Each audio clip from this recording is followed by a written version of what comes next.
Okay, so we're back to this game that we sort of designed. So far, all we've done is we've created a die class that now I can pass in as 20 being the number of sides, and we can have this idea or this abstraction of being able to roll a die as many times as we want. So that's all we've done so far. So now what we want to do is we want to come back to this question, right? Suppose you have a 20-sided die and you're playing a game where you must beat any one of these numbers in order to win. The question is, how many rolls of die would you need to give yourself a better than 50% chance? So the idea is you want to know if if the game is going to be in your favor, and then we'll print a graph that kind of quickly explains all of the things that we're going to do. Let's break it down to one specific question, right? So this is trying to ask a whole lot of questions here. If I break this down into maybe, okay, well, how many rolls would I need to beat a 10? Just think about that for a second. If the roll to beat is a 10, and I have a 20-sided die, well, I have 11, 11, 12, all the way to 20 numbers that could possibly be rolled in order for us to win, if it was just one roll. So it seems like we should be around 50 for that in that particular case. So we should be right at 50% for that. What if the number was 11 and I only had one roll? What would that look like? What if the number was 12 and that? So you could kind of see with one roll that we would probably know what the answer to that sucker is without too much mathematics. I mean, there's probably a numerator and denominator we could come up very, very quickly and figure it out. But the question is not what is the probability of winning with one roll. The question is how many rolls of the die do I need to give myself a 50% better chance? So then that sort of brings in a different sort of idea here. And again, we could figure this out analytically. But what I want to do is I want to numerically figure this thing out. So I want to approach it maybe from a different perspective than you've seen in the past. And so let's design a function that will simply do give me a number, give me your start roll, give me the number of rolls, and pass in this idea of a die with 20 sides on it. And then let's just calculate what the answer is. You just tell me if we that's what we'll do. We'll figure out what number is the best roll that we had, and then later on in our simulation we'll see if that was better or not. Okay, so let's just go bring up. Oh, let's see. So video. So here we go. So here's where I wanted to start off in this video. So we're gonna start here with import. We got our die class. We're going to create this 20. We know kind of what this thing does already. And then what I want to do is I'm going to call it strategy. I don't know, strat.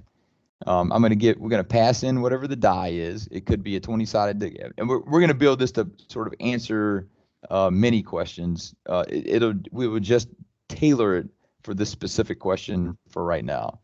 So whatever our start roll is, and however many rolls we get, start roll is just the number that we're trying to beat. Like if it was 10, then start roll would be 10. If we're trying to beat 15, then start roll would be 15, and so on and so forth. So again, I want to look at this in one specific. I want to think of it like I'm trying to break it down. I'm trying to break this problem down, and I want to think of it as, okay, I have a die. I have n rolls, or however many num rolls, I guess. I have this number of rolls. What number is the highest one that I get, or did I beat it, right? So that's really the question. And if I beat it, just return those results. All right, so let's just go roll right in there. So roll is equal to start roll, right? And then I'm going to do a while statement. So while roll is less than or equal to start roll, and we know it's going to be equal to right at the beginning. So this is just initialization, and then this is a while loop to kind of get us into here and to keep rolling until we actually beat it. If we beat it, then I want to return the roll. If we don't beat it, I also want to return what my last roll is, right? So that's the only thing that we're going to do here. So that's pretty simple. So if we beat it, I want to return what that number is that we beat. So that and num rolls is greater than 0. So in other words, I have some rolls left. So if while that's true, I first want to decrement my number of rolls that I have remaining. Minus equals 1. So we decremented it by 1. Here, let me put a space in there so it looks a little bit better. And then we want roll to equal to die.roll. Roll 1, die.roll. And then let's just print it. Print roll, just to kind of see what's happening. And then we'll return roll. So strat, I got to pass in 20 because we've already defined what 20 is. 20 is of class die, 20 sides.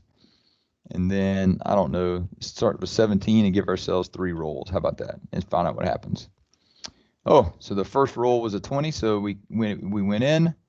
It decremented our rolls to 2 probably, and it rolled a 20, and then it printed 20. So that's the 20 that came to the screen, and then it returned 20. So nice. We rolled a 20 on the first one. Shift enter. You can kind of see what happens now.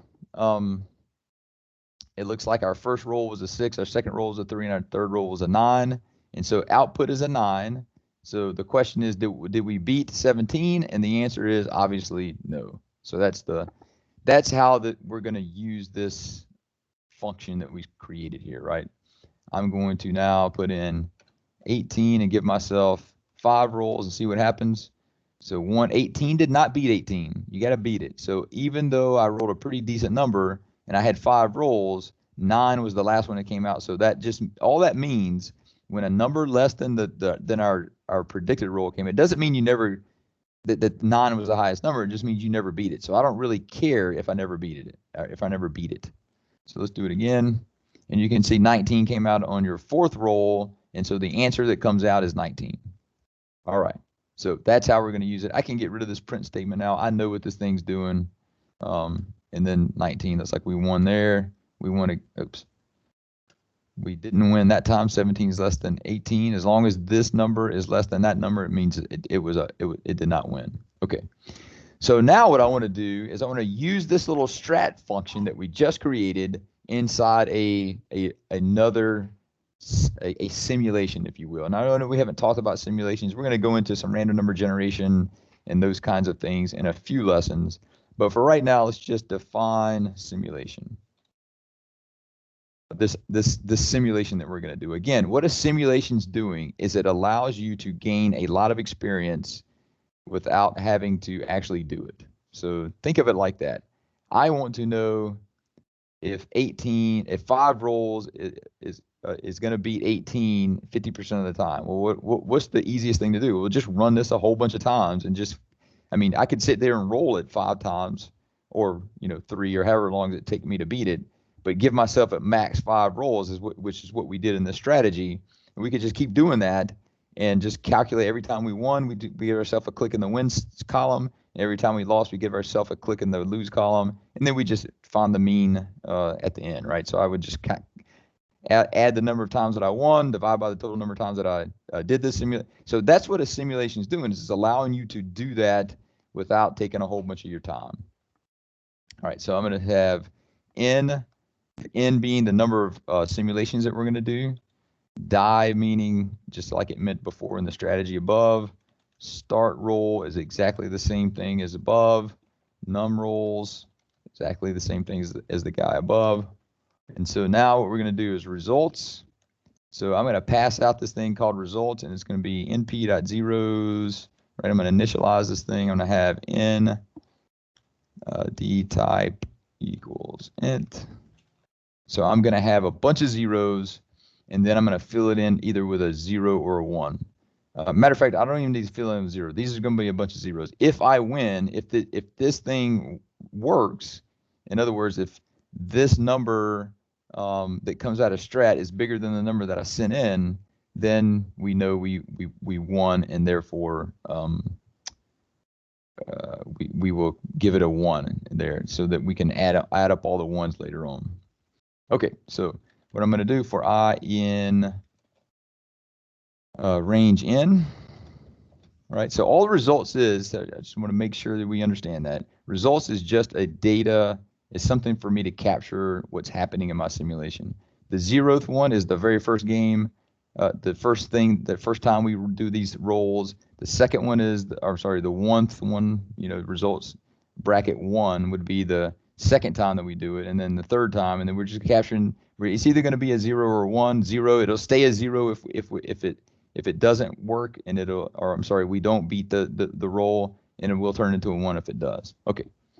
So we're going to go through each one of these and play N games, capital N games, if you will. And then if strat die, right? We got to pass in die. We got to pass in start roll, exactly the same thing we had above.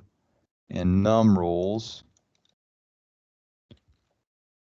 is greater than start roll, then we win. And how do we record the fact that we won? I just talked about it. It's just results I, right? Because it's the ith one is equal to 1. And return results. We're done. We'll return all the results. So res is equal to simulation. Let's see. I'm going to do 10 of them. We'll throw out 20 being our die. We'll have 18 as the point to beat, and I'll give you 4 rolls. Let's just see what happens with 10 of them. And then we'll print result.mean.